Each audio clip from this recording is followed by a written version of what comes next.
The Souls-like genre has been around for so long that it's managed to gain its own subgenres. If you were there at the beginning of the Souls-like craze, you've seen quite a few unique games come out by now. While a lot of talented AAA developers have made quite a few fabulous Souls-likes over the years, the genre has really shined in the indie scene. Many an indie dev, be it solo or a small team, have made some absolutely outstanding Souls-like games.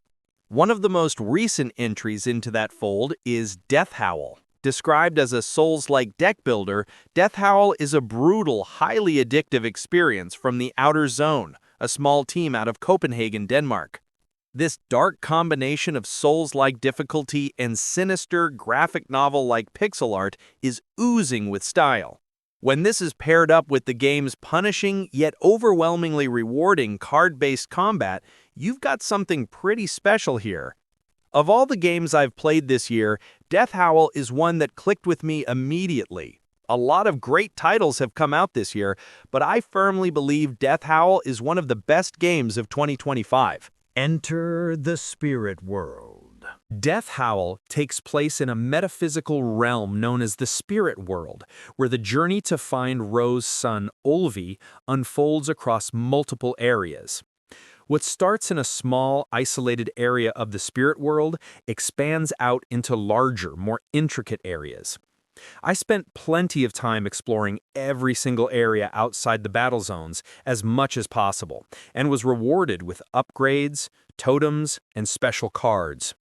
Howl's confidence in its own world is obvious, as it's one built to engage the player at every turn. The way the game shuffles you through each one is rather engrossing. Each area is dotted with sacred groves, which act as this game's version of the bonfire from Dark Souls, or lamps from Bloodborne. Each sacred grove is surrounded by battle areas, but the world outside those zones is open to exploration. This is where the game really starts to shine. Howl's confidence in its own world is obvious, as it's one built to engage the player at every turn. Battle zones are very defined, so staying clear of them in order to explore is easy, and thanks to just how fun and compelling exploration is, the game really allows you to take it at your own pace. The world itself is simply gorgeous, as the deep, dark blacks and crunchy pixel art has a sort of Mike Mignola energy to it. It feels like a dark graphic novel come to life.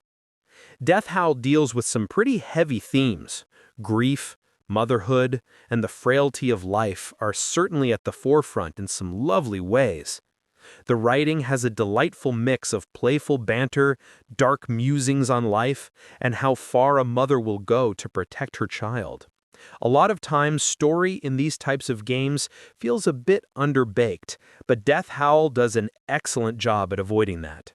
Pick a card. Any card. Engaging enemies in Howl revolves around entering battle zones. As stated, they are easily identifiable and show the enemies before entering, allowing you to strategize. Its enemy philosophy is similar to something like Doom. Enemies need to be fully and completely understood, as all their quirks and idiosyncrasies can be exploited. Each combat encounter is almost like a puzzle in itself. Enemies adhere to the same grid structure as Ro, but different traversal cards can give her or the enemy an advantage in that regard. Ranged and up-close cards present different strengths and weaknesses as well. Some will land a knockback, which can deal double damage if the enemy hits an obstruction. On the other hand, that puts Ro at risk of being hit back by an enemy if they have a counter or a long-range move, some of which can be deadly. You are constantly evaluating whether the risk is worth the reward. And in Howl's defense, it often is. Being aggressive, taking initiative, and being in enemies' faces can be supremely beneficial. The combat in Howl has a succinct, extremely satisfying edge to it. Exploring the world is incredibly fun, but this is one of my favorite card-based combat systems of the past decade. Defeat lands you right outside the battle window, with the HP you entered with now hopefully a bit smarter. And as this game relies on a healthy bit of RNG, you can even abandon combat mid-battle if the game just isn't giving you the cards you need. The combat in Howl has a succinct, extremely satisfying edge to it. I've played quite a few deck builders in my time, many of them with excellent battle systems. Death Howl's intense, life-or-death struggles for survival are often taxing in ways many deck builders aren't. Once you find a groove, however, the confidence with which you start to roll into battles with feels incredible. A lot of games are built around you feeling more powerful, and Death Howl certainly lives up to that. Life, death, and taxes. As is the case with most deck builders, the stack of cards you start the game with will only get you so far. You'll need to find or craft more, and doing so comes with its own unique challenges. Defeated enemies grant Row a Death Howl, which is the game's currency of sorts. It acts in a few different ways, a multifunctional object that ties deeper into the game's risk versus reward element. You can certainly use a Death Howl at a Sacred Grove, which will build up a meter to grant you a T-drop. These are crucial as they allow you to upgrade Row's skills.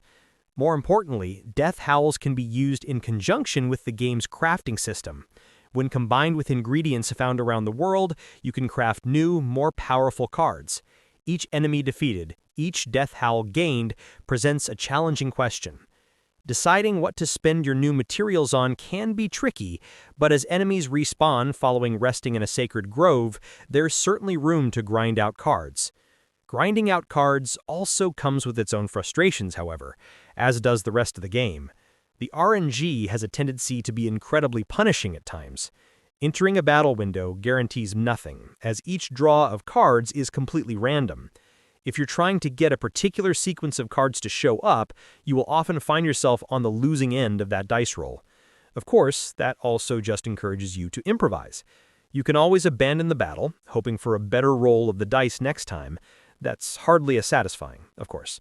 The RNG has a tendency to be incredibly punishing at times. A lot of games in this genre tend to ease into the difficulty, but Death Howl has zero interest in difficulty curves. The game's hard from the jump, and doesn't get much easier as time goes on. That's perfectly fine if you enjoy the challenge, or if that's the main appeal of the Souls-like genre. But Death Howl seems like the type of game an easily frustrated person will quit pretty quickly. That's not entirely a bad thing, but it's worth noting that Death Howl is sometimes quite punishing. Even so, like all great Souls-like games, that frustration is worth the effort.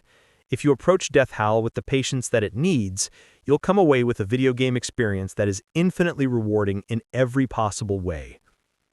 Closing comments. Death Howl is a complex, yet easy-to-get-into deck builder that utilizes a slick, stylish mix of Souls-like gameplay systems and card-based combat. The world and story are breathtaking, with outstanding pixel art and ominous, subtle sound design. Combat feels excellent, but if RNG and dying a lot in games isn't your idea of a good time, it may not win you over in that regard.